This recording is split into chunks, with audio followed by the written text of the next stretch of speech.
Ganito ako pag walang klase.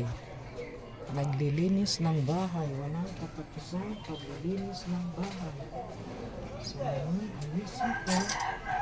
ayusin ko ito dahil sa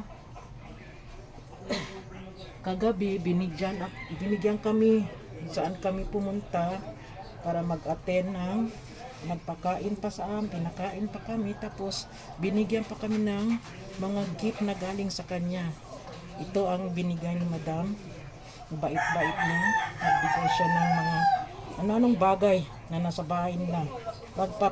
Pinapili lang niya kami. Nahihiya man ako. Pero sinabi niya, ma'am, pumili ka na anong gusto mo. ito, ito ang kinuha, ito ang pinili ko. Pero ang dami pa din mga malalaking ano. Kaya thank you Jen. Auntie ito ni Jen. Auntie, kaya binigyan niya ako ng ganito. Kaya dito ko ngayon ilagay ito. Special. Dali. Marami pang gagawin. Tapos nito, walang katapos ang paglilinis ng bahay. Pagkatapos, maglaba, maghugas ng pinggan, lahat ng mga gawain ng bahay. Yung klase natatapos pa, pero yung mga gawaing bahay, never ending talaga. So, nandito ako ngayon sa little room ko na nasa labas ng bahay namin. Naglalagay na ako ng face mask dahil nga sa hindi rin ako pwedeng maglinis dahil allergic ako sa alikabok, dahil may asthma ako. Ang dami namang sakit na dumapo sa akin. Asthmatic, may allergic rhinitis, diabetic, lahat na lang, at senior citizen na. Pero ganoon talagang buhay. Hindi mayaman kaya wala tayong kasambahay. So, tayo ang gagawa sa lahat ng mga gawaing bahay. Kasi pag hindi rin tayo maglinis, marumi rin ang bahay. So ngayon may chance na maglinis. Ang school, may katapusan pang trabaho sa school. Pagkatapos mong magturo, tapos na. Pero yung mga gawaing bahay, wala. So, nandito ang ano namin. So ito pa ang gagawin ko. Maglinis. O, ang dami pang natira sa pinagawa kong. Very disappointed talaga ako sa karpinterong gumawa ng atip namin dahil syempre malalaman lang natin kung may leak pa ang atip kapag umulan ng malakas. So umulan ng malakas at nakita kung saan pa may leak. Pero ang problema, alam na niya kung anong klaseng mga karpintero ang na-hire ko. Pero hindi ko nan siguro naman may experience rin kayo kung magaling or hindi magaling ang inyong mga karpintero. So ganoon na talaga ang life, just charge it to experience.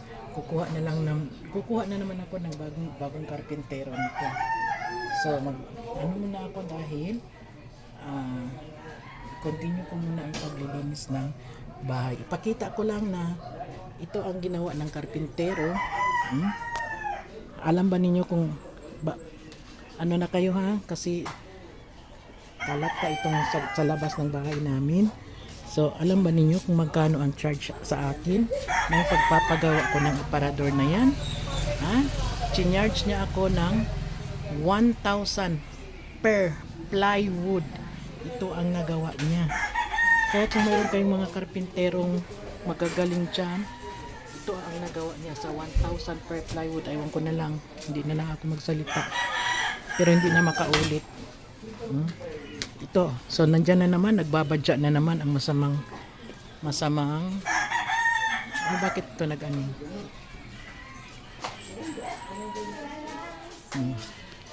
Nagbabadya na naman ang masamang panahon. So sana may nagpawisan na ako ng malapot.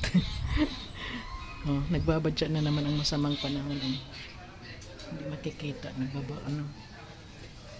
So, na natin ngayon kung uulan ba o hindi. Sana hindi na nga uulan.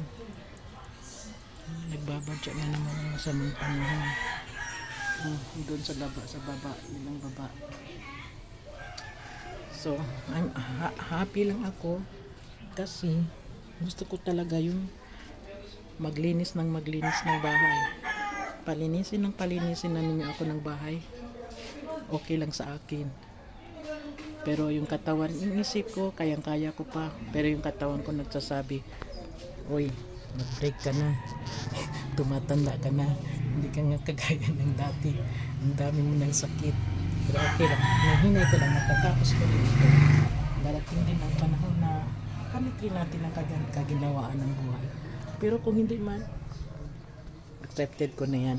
Kayang-kaya kong mamuhay sa nabuhay nga ako sa wala ngayon pa. So, bye-bye guys.